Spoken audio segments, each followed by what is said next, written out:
everyone, welcome back to McCormack Care Foundation's podcast series. Today I have MJ and Liz with me, and they're going to share a little bit about their story with their mom and dad. So maybe MJ, I'll start with you, and maybe you can share a little bit about your mom and dad and their lives and who they were. All right. Well, first of all, maybe it's good to show a picture. So our parents, Helen and Doug Ross. And I guess, we would say that, at least 10 years ago, our journey began. And we could see signs with our mom, with dementia and memory and things within the home. Our parents were married for 66 years. That's an incredible feat. A very long time. And so, of course, our father supported well within the home. And that became difficult at times. And so we eventually were involved with the McCormack Day program. And so our mom attended at least one day and eventually for longer periods of time. Yeah. But that's where our journey began, was with the day program. So I'm going to go back a little bit to the beginning of your mom and dad's 66 years. That's a little bit unheard of today, isn't it?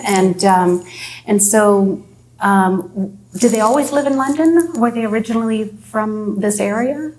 No. So no, our parents we're actually Eastern Ontario folk. Okay. Actually, our mom was born in a little place outside of Ottawa called Perth. Okay. And our dad originally from the West, but out of just outside of Kingston. Mm-hmm. And we were raised in Ottawa. And then in the mid-1970s, our family came to London. And so Doug and Helen have been in London since the mid-1970s. And our father was a United Church minister, and our mom was a teacher. And that is a key point, I think everybody would be interested to hear, is that the education piece for mom, and a very, very critical part of her life has always been music. Oh, yeah. And so she was often a kindergarten teacher. And so often music is a good way to involve young children. And so she did a lot of piano playing and singing and so on, all through her life. And so it sounds like between the two of them, they would have had good opportunities to spend quality time together. And certainly now there's three children, 3 daughters. Mm-hmm. And so from the 70s growing up here, I have to share that I lived in both Kingston and in Ottawa. And so I do know where Perth is. I was quite young at the time, but at the same time, it brings back memories and just thinking about those things. Well, they both grew up on farms. Okay. So they had that commonality. And the really cute story about how they met, they both were attending Queen's University. Yeah. And they were both in Old Testament class together. Oh, really? Oh, that's super sweet. I don't know if that class exists anymore. I highly doubt it. Yeah. And Mom was going home to Perth on the bus. And my dad was going on the same bus, and he was going to be student teaching. Student preaching at a church. And he spoke to her and said, "I think I know who you are."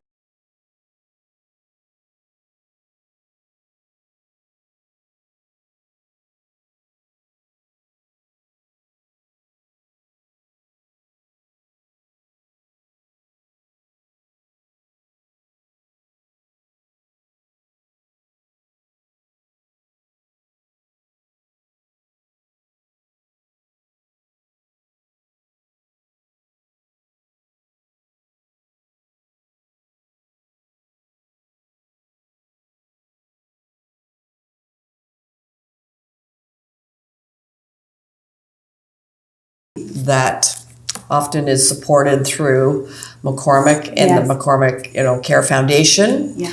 Was a really key part for Mom, because this farm, the Ferguson farm, was a big part, and the therapist could see that photos that were in, that she would see you around Mom and so on. So this is actually a piece of art that was created when our mom was, of course, a little bit more aware of things. And so then there's pictures of her right in the picture, and a dear friend when she was a little girl. And this was actually her riding her bicycle, because our mom will be 95 in April. So she was born in 1929.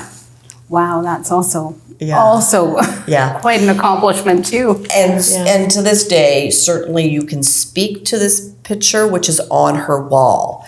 So she will often then be on days where she's quite alert and looking at the picture, and then you say, yes, and the Ferguson farm, and she converses a little bit about it. So that's a neat kind of a connection between the day program, long-term care, and that idea of the support and enrichment of art therapy and the value that it has. You know, and it's amazing how art can be that bridge through that visual kind of stimulus to create that conversation piece.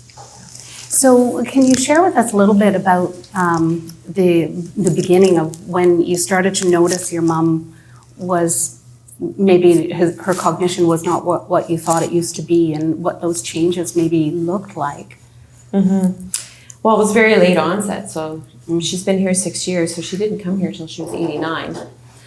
Right? Which is so great. Often when we think about dementia, we think Yes. about maybe 60s or 70s. And so they did very well for a long time. Mom did very well for a long time. And she has what we call vascular dementia. Oh, yes, okay. And so what we started to notice, that wasn't helped by hearing loss. That was definitely a factor. Was just difficulty recalling things. I remember her being at my house one day, and we lived there for some time, and outside our window, kitchen window, was a beautiful crabapple tree. And we were sitting there, and it was May, and so it was in full bloom, and it just filled the window. And she turned to me and she said, "What's that tree called?" And we grew up in a house in Ottawa that had 2 crabapple trees, and I said, "Well, that's a crabapple tree." And she said, "Oh," right? So it wasn't just, you know how we all have times where we're going, "What's that word? Yes, What's that yes, word?" yes. You know, and then the minute somebody says it, you're like, "Right." Yeah. But she just said, "Oh," right? Yeah. And then that just started happening with more frequency. And I think just my history of being a nurse practitioner, and I worked in geriatric mental health at one point in my career, that I have high radar Sure. for those kinds of things. Yeah. And I think as loved ones, it's pretty common, and I think it's easy to sort of say, well, that's what one would expect, right? She's 84, so why would we be worried about that, right? But that wasn't her at all. And memory loss isn't a normal part of aging. We need to remember that. Right, yes, that's a really good point, because I think people just naturally expect, you know, and you know what, I have a sister-in-law who lives in Rome, and we were discussing dementia with her parents, and at any rate, she said, "Well, you know, we used to call it senile. You're going senile." And I said, "I know it's not a term we use anymore, and it's not to be expected. Like, it doesn't have to be.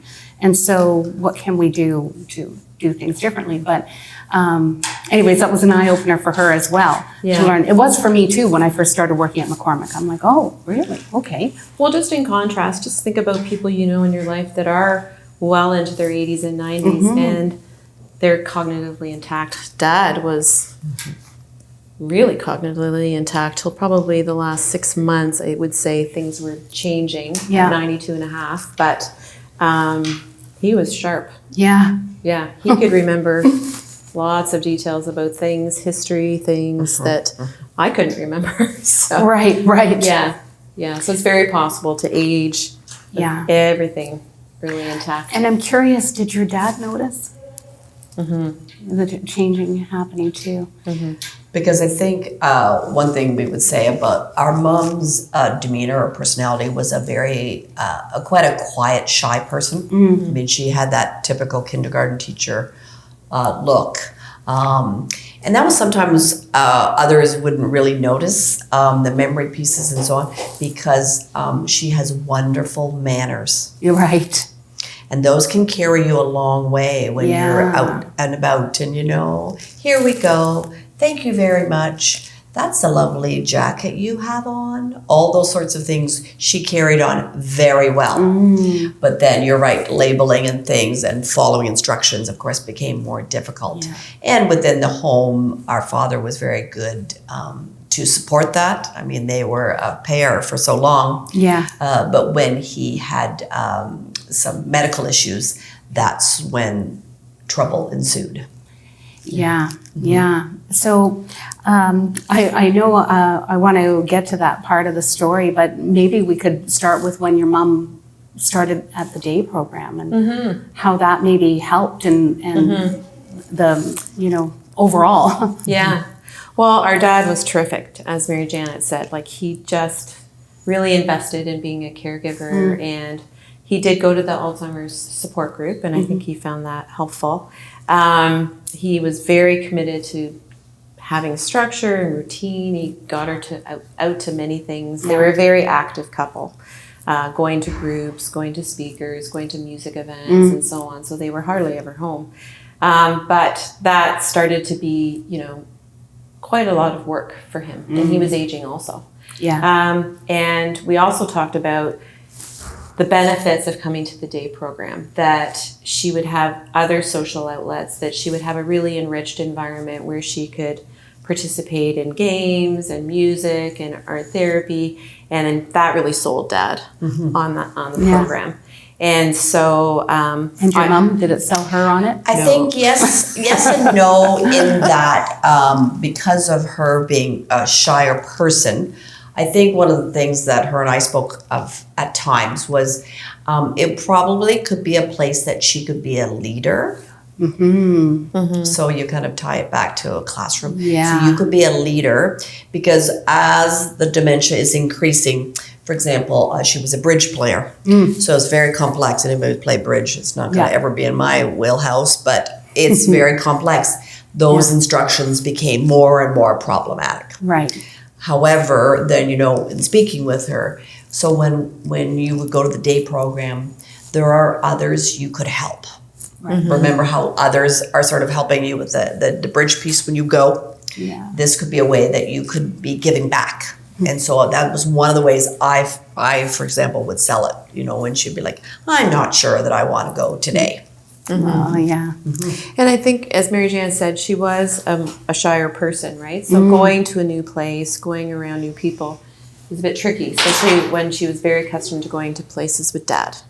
But I brought her the first time where it was just sort of a test visit. Yeah.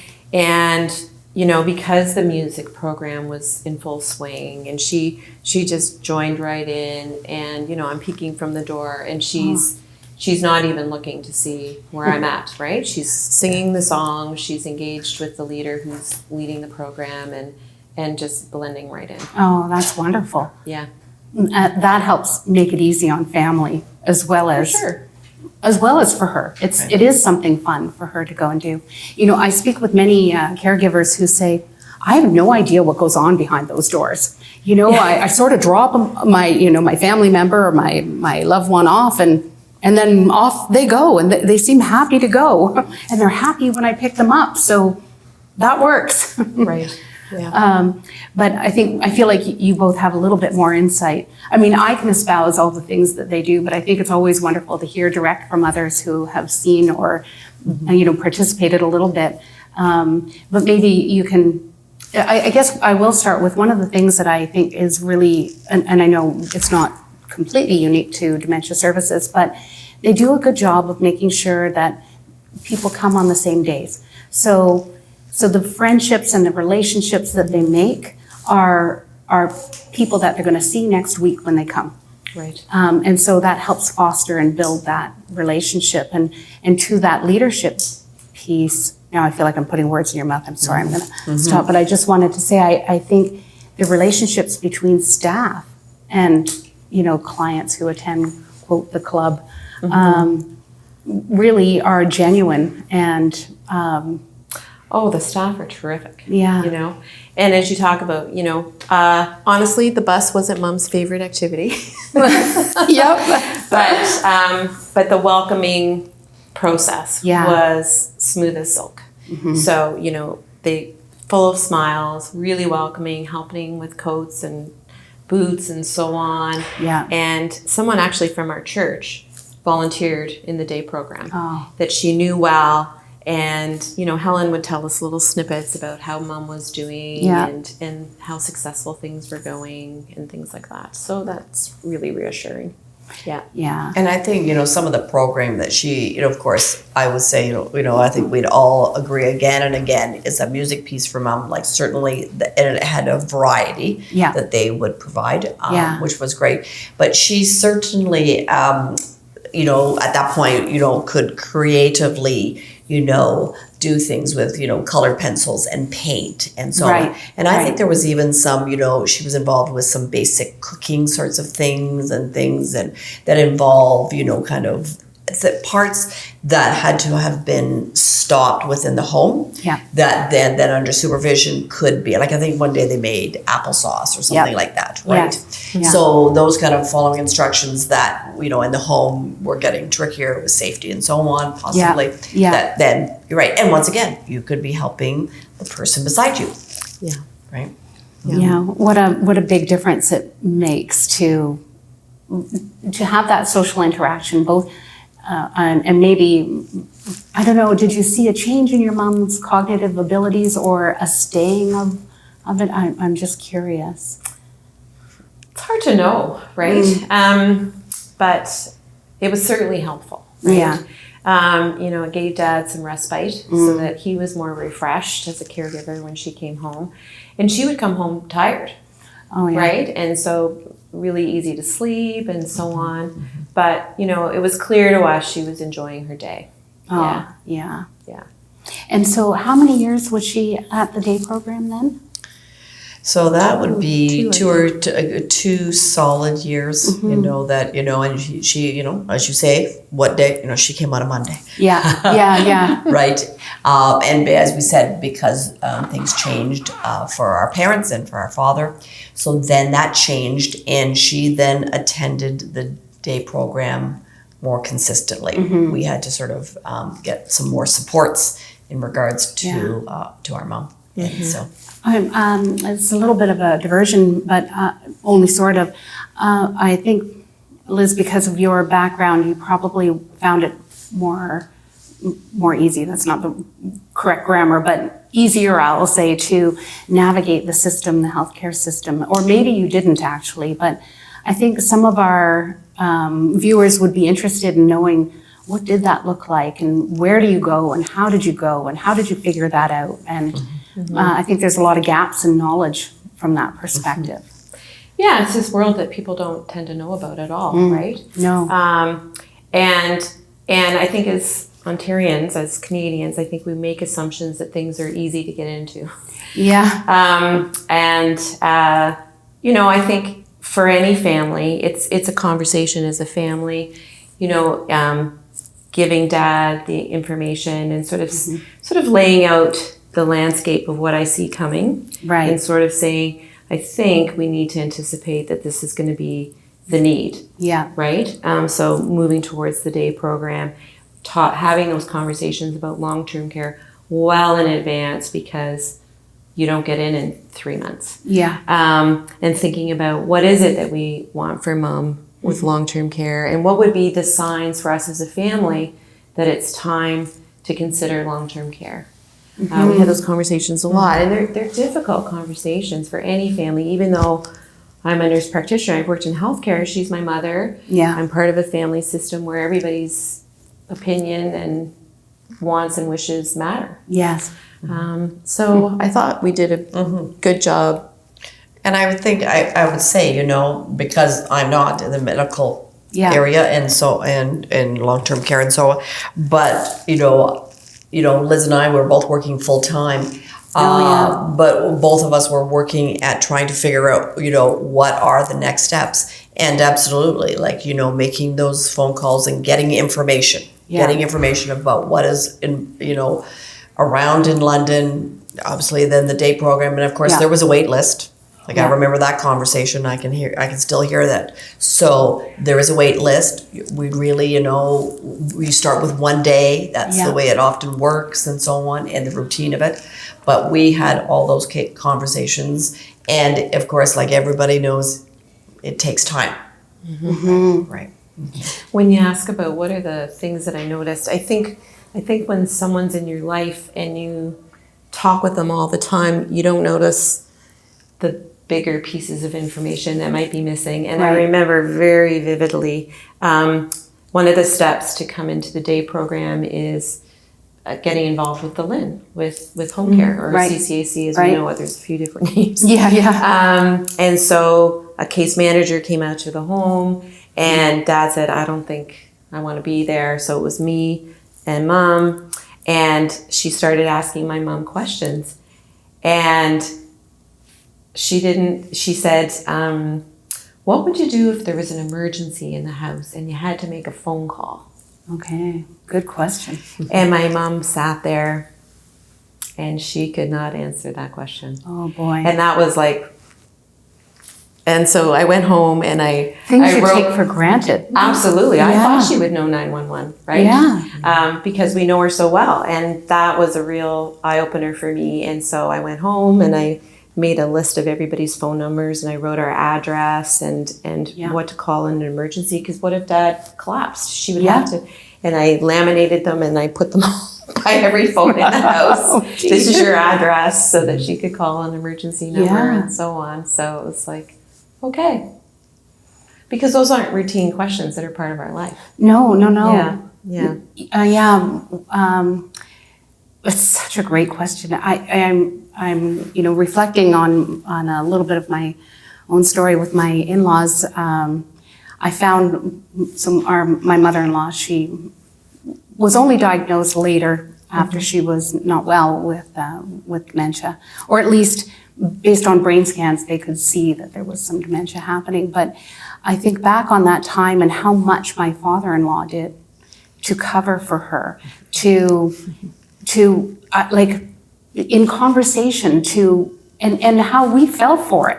I mean, I'm not making a lot of sense here. I'm not finishing all of my sentences, but as she would talk, Well, they're a team. yes, and he would reckon, you just think it's a shared brain, Yes. where he is picking up where she's left off, but looking back on it now, it was more than that. I see it was him covering for her, and I don't know why he was covering for her to the extent that he was.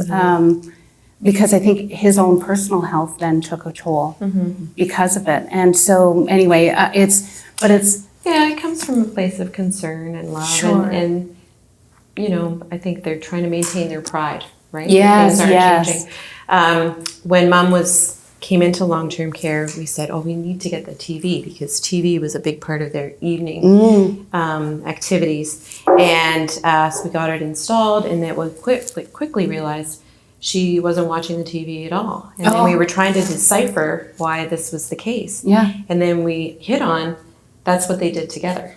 Oh, Right? And so Dad would sort of help her to sort of follow the show and answer questions at commercial breaks and so on. And so when he wasn't there in the evenings, she had no interest in watching television at all. Yeah. So similar. Yeah, a new way of doing things. So how did that transition from the day program to long-term care? What did that look like for you? Well, as For we your said, mom. yeah. So then there were health issues with our dad, Yeah. and because, as you say, in these scenarios, quite often, the caregiver is working really hard, and that's how we get Yeah. in those burnout situations. And then there were medical issues, and he could not be supporting Mom. He was not well at that point, and needed surgery and treatment and so on.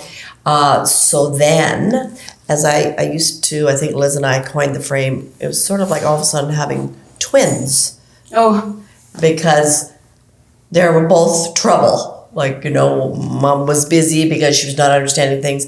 Dad and his medical issues.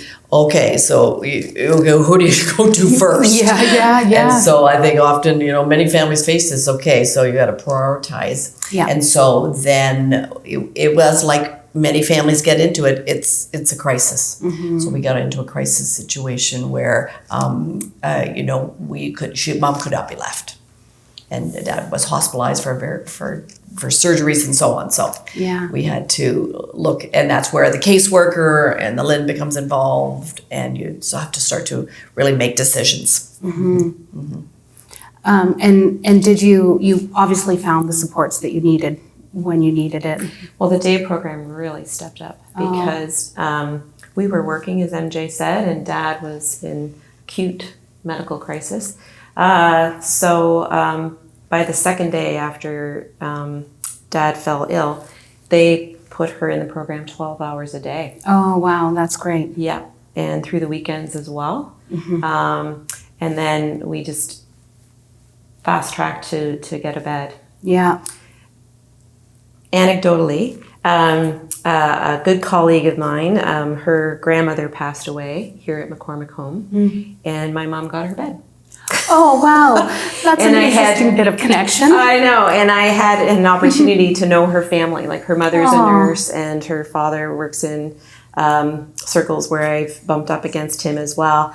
And so I sent them a bereavement card, and I said, Anne paid it forward. We were so grateful that Mom was able to get her bed, and it was just, it really helped Diane to really sort of see, well, that's something okay. good. Yeah.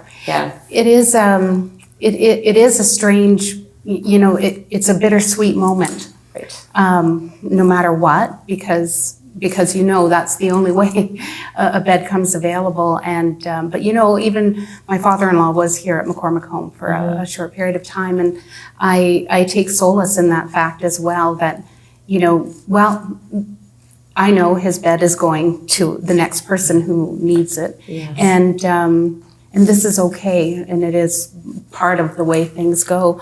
Sad as it is, but how interesting to have known the family prior. I don't know, that I think that would make it, to your point, really sweet.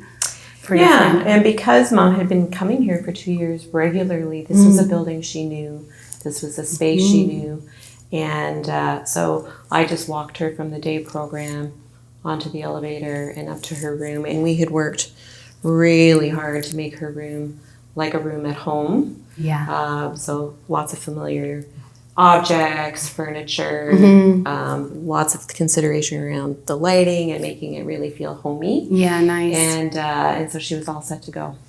I think that's one of the pieces that is lovely about having your own space like this, is you can make it your own.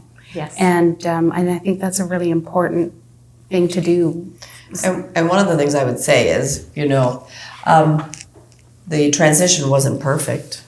No. We had bumps, right? Because yes, we were, Mom was in the day program coming here. So there were lots of things that the staff and the activities involved, ourselves and so on. Family was key to a lot of this, but for sure staff, because at times Mom was not happy. Right. But I think, what we would say to families is that there is a transition time. One of the things we did was we had, because of education backgrounds, one of the things that often works for people is having a little story about what's going on, a simple story. So it would be a story about Mom and Dad, and it would make Dad really happy that you are, being looked after while he is away in the hospital. Right. So because they want to have some understanding, right? Yes. Our mom was talking and so on. I think it was maybe 3 sentences max that I wrote out. And then when I called that evening, they said she's reading it over and over again. I said, okay, that's great. That's the information she needs, and it was the truth. Yes. She was helping Dad out by being here. Well, and that speaks to their love, right, of each other. Your dad, and obviously for all that he did as a caregiver, and then how much your mom obviously how much it meant to her to know I can do this because I need to help him now. So then part of his routine was then coming here. Oh, yes. So coming here to McCormack and visiting with Mom, in her room, but then, participating a little bit in activities with her and so on, because, that was something, brought her comfort and joy, because, they would, as you say, watching TV together or going to a show together. So, if there was an event outside, then, and these are the things that the foundation often supports, is that they can be involved. And so, there was a 2-year period where that was the next step. So that Dad visiting Mom, us visiting Mom within McCormack long-term care. Yeah. And was your dad able to come for longer periods? Was he well enough to come for longer periods during the day with her and visit with her? Yeah, because he drove. He drove. Driving. He drove. Wonderful. Come here and then go to McDonald's. Or Tim Hortons. Oh, that's the best. Yeah. And, for a long time, we took Mom out routinely. Like, she came to church with us, and we would take her to her own hairdresser. We would take her to get her nails done and so on. So, things kind of transition slowly. Right. And you keep her connected with her home community. So I love that little piece of information, because sometimes I think people don't know a lot about long-term care, and so they don't understand that it's a home and that people come here to live. And part of living is doing the same things that you did. It's just you require a new level of care.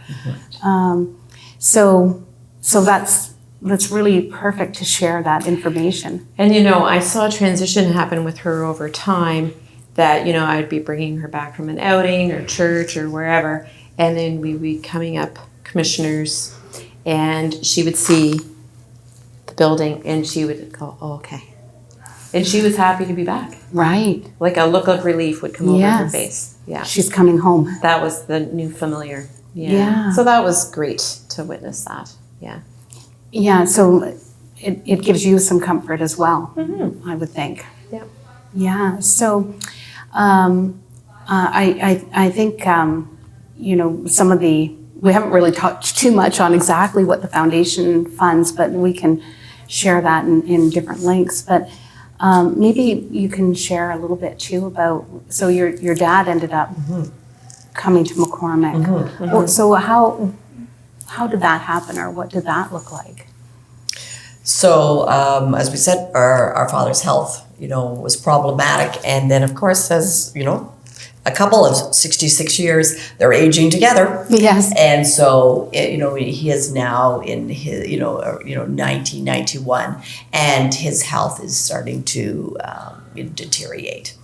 And so it's still remarkable, though. Absolutely. And very, yeah. and very cognitive, strength and so on. Yeah. But then sort of the spring, I guess, of 2021, his health really, he was not able to get out of bed as well and so on. So once again, that's when the LIN is involved in caseworkers. So anybody who's in these scenarios, this is very typical. And so we got the opportunity. We are so thankful and grateful that actually Dad was able to come to McCormack long-term care. Yeah. Our mom was on one of the floors, so memory lane, which is dementia and Alzheimer's. But our father was upstairs because sometimes people think, oh, well, they would be together, and at some points that's maybe not an appropriate piece, right? Because of course he has a lot of medical issues and so on.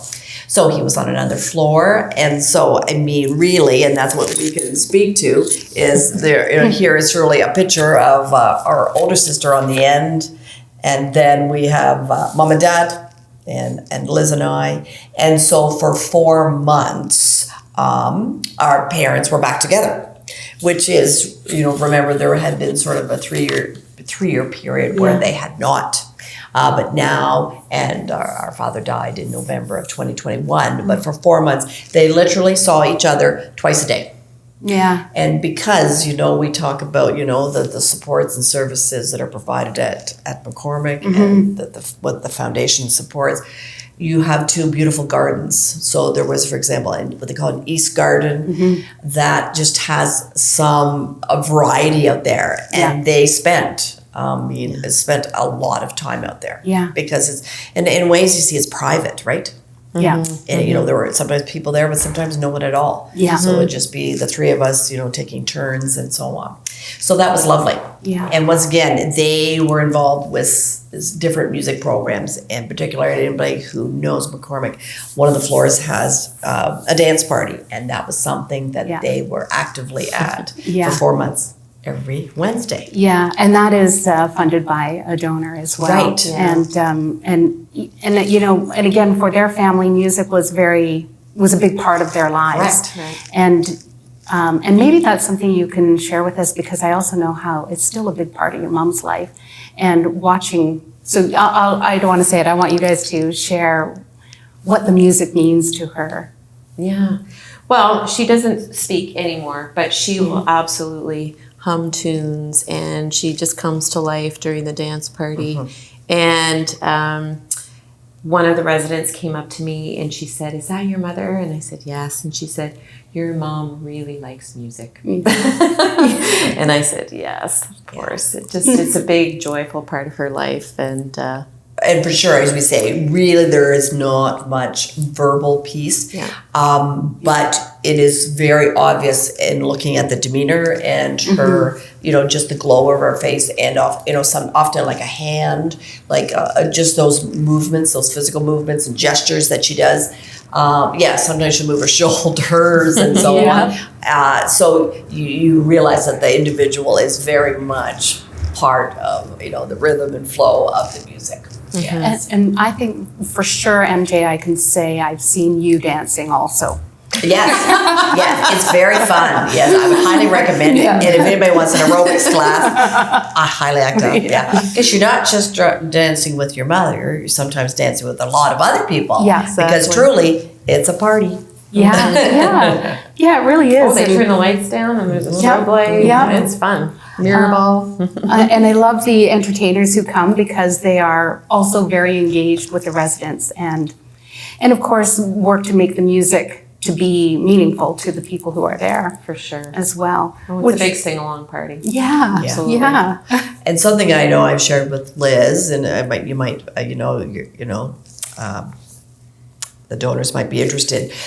During the dance party, sometimes some of the music would make our dad quite sad. Because, as you're saying, Michelle, the music is often very appropriate to certain, eras and memories and so on. Yeah. And so our mom is sort of aware that dad is sad, but it's also it is a good sad, because it is really putting him in that zone of the memories and the life, they have and had. Yeah. Right. So, where, the White Cliffs of Dover song has a piece, right? Or, You Are My Sunshine, things like that. But there were times that we've, and even, he would be upstairs even when he was in a music program, and you can see some emotion, which is a good thing. Right? Yeah. Because it shows that's a key part, a beautiful part of our lives. Yeah. Yeah. Well, I think, that both Dementia Services and in McCormack Home, it's about focusing on the activities that resonate with individuals, and they are different things for different people, and they, getting that enhanced quality of life means something, like we were talking earlier, means something different for each individual. And, when you've got 160 residents here all day, every day, sometimes it is a little tricky to make sure that every single person is getting a little bit of something that is meaningful for them. And that's where I think some of the work that we do from a foundation perspective in terms of the fundraising really helps augment their ability to do these things, whether it's one-on-one music therapy, whether it's, the music dance parties, whether it's doing the art, and then the special events and being able to have excursions for those that maybe have family that can't take them out anymore. Absolutely. You know, I know for us, my father-in-law, his once he could no longer take himself from the wheelchair to the car, this was our deal breaker, and then we were here. Unless you organize a Voyago and that's a whole other thing to do. So the excursions are also a really wonderful component to it all too. And, you know, just to augment that discussion about the music therapy, as a nurse practitioner, I'm very aware of the research and the evidence of what's out there and what we understand about music therapy. And it's very well established through many, many research trials that shows that music is a venue to augment cognitions, to improve memory, to improve mood, to reduce anxiety, reduce outbursts and negative behaviors. It's tried and true. Yeah. Yeah. And thanks for bringing that up, Liz, because I think sometimes when you say to people, well, we're fundraising for life enrichment, and you know, each year, just in the life enrichment component, we grant $70,000 to McCormack Home, and so with that, it's, you know, it sounds sometimes more trivial than it actually is. And I know from speaking to residents or other family members like yourself, how much how grateful they are for that kind of support and those enhanced programs. And so it's just nice to hear it from somebody who has that knowledge background about that research component. Yeah. Well, there was a study recently that got a lot of press, so I'm sure people have heard about it. And it was out of the UK, and they were looking at what extends longevity. So what enhances our ability to live longer. And one of the main things was attending live music every 2 weeks. The frequency had to be every 2 weeks or less. Yeah. And a lot of it was around participating, and it's not just recorded music that you're listening to, but live music. So that's really coming through to the residents at McCormack Home, which is just fabulous. Yeah. And they like it too, I know.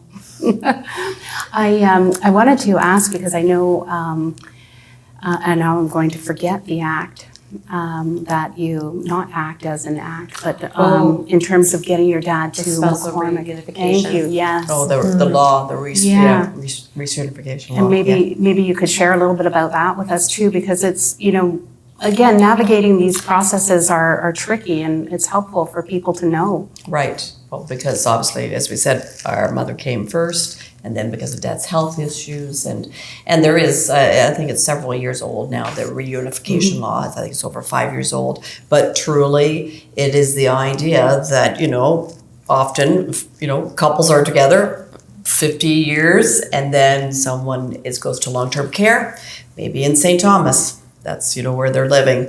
But then there's you know, more health issues, and then the husband, spouse needs to go in long-term care, and then it's in a different place because of, you know, the wait lists and so on. And so they're in two different places. So family are driving back and forth and so on. And I guess there was a case years ago where, you know, somebody was in, you know, north, you know, and, you know, so it was, you know, an hour, a family or two had to go. So I mean, it's just so hard on obviously the families, but of course that couple. So, I mean, you think somebody has lived together for years and years, and then all of a sudden, you know, they need more supports.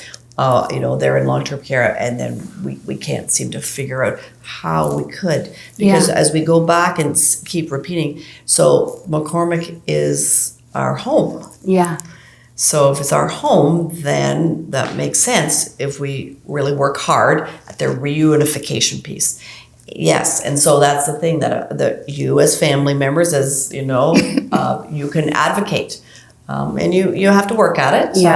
But I think certainly long-term care is working harder at that, and you just need to be really trying to support to get that. And we did. We were successful, and it made all the difference in truly their lives.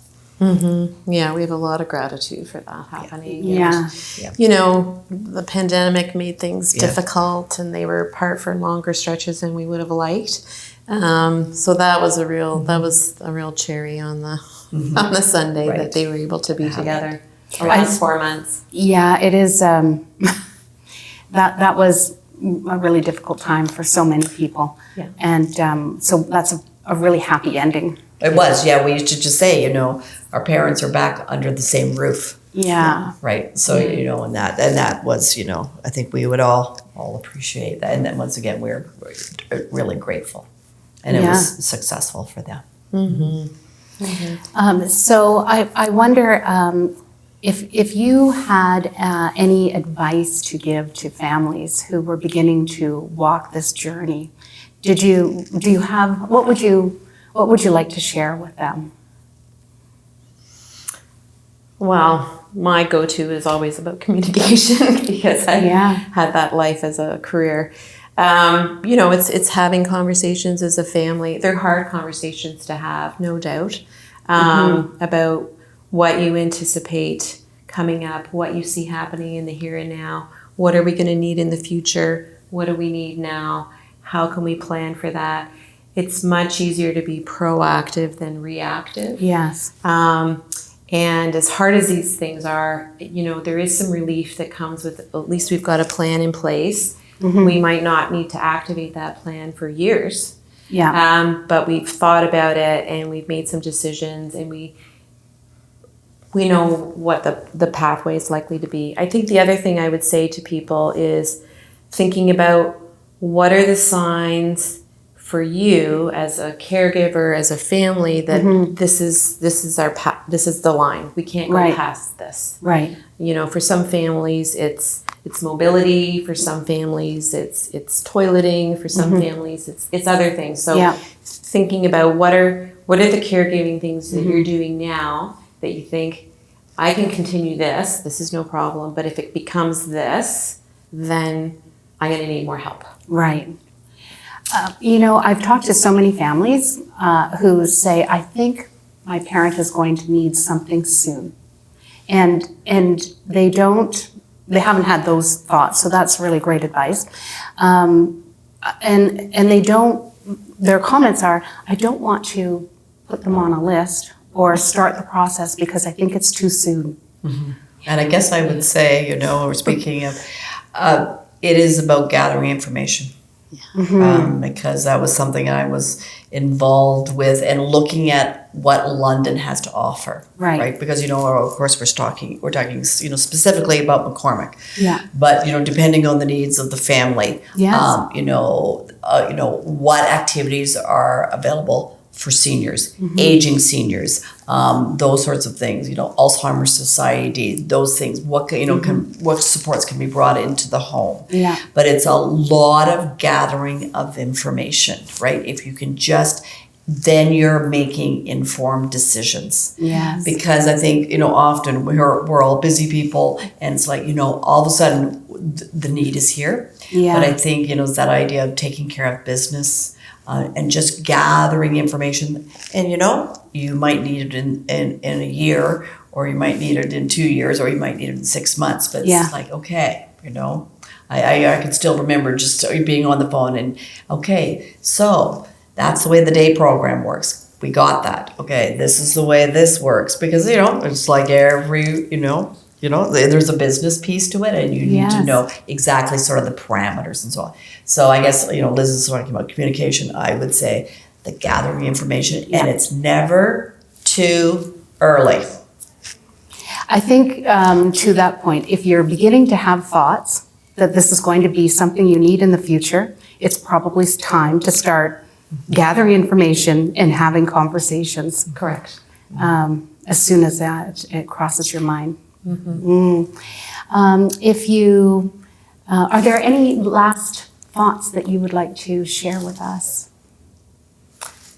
Use your supports, I think is key. The day, we had a lot going on the day that Mom was admitted to long-term care. Dad and MJ came out during the daytime and did the whole admission while she was in the day program, and that was great. And then I came after work. And a friend of mine also works in long-term care, and she said, who's going to be there for you? And I said, I don't think there's going to be anyone there for me. Yeah. And she said, okay, I'm going to sit outside at the front door on the bench. Yes. And if you need me to come in, I'll come in. And if you don't need me, I'll just be out here on the bench for when you walk out those doors. And that was a really great support. And I will appreciate that till the end of time. Such a good point. So overlooked often. The caregiver often is overlooked. I hadn't thought about it. Yeah. And it is hard to walk out that first day. Yeah, look at that. I have tears coming thinking. Right, Yeah. it's a giant change in life Yeah. for everybody involved, right? Yeah. Of course, Big step. truly the person maybe here doesn't realize as much, but of course everybody else does. Yeah. Well, I will say my father-in-law told me to stop fussing and go home. It helped make it a little bit easier, but Lucky. yeah, but but anyways, yeah, it's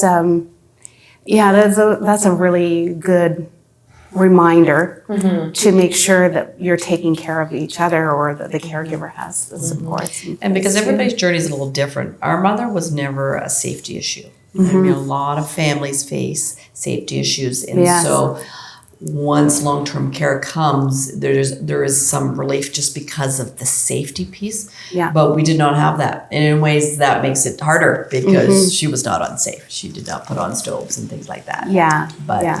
it was not. We had crossed a line where now we could not keep up those kinds of supports within a home setting. Well, Liz, MJ, thank you so much for sharing your story with us and giving us some really great practical thoughts and ideas, and for sharing how much the foundation support means to you and the support that comes from our donors. So I appreciate that too, as I'm sure they will also, because I think it's, thank you is always important to say to people, and it's just nice to be able to hear directly from people the impact that it makes. So Absolutely, and we really want to thank the donors, because we 100%. actively are involved with McCormack and our mother and the staff. Right, we're quite close with the staff, and this is truly a family. And those sorts of events, music, the supports that the foundation provides, enriches all of our lives. yeah. Well, thank you. So thank you everybody for joining us today on this episode. I hope you learned something, and if you have questions, please feel free to put them in the links below or share as we go along. So thank you everybody. Appreciate you being here.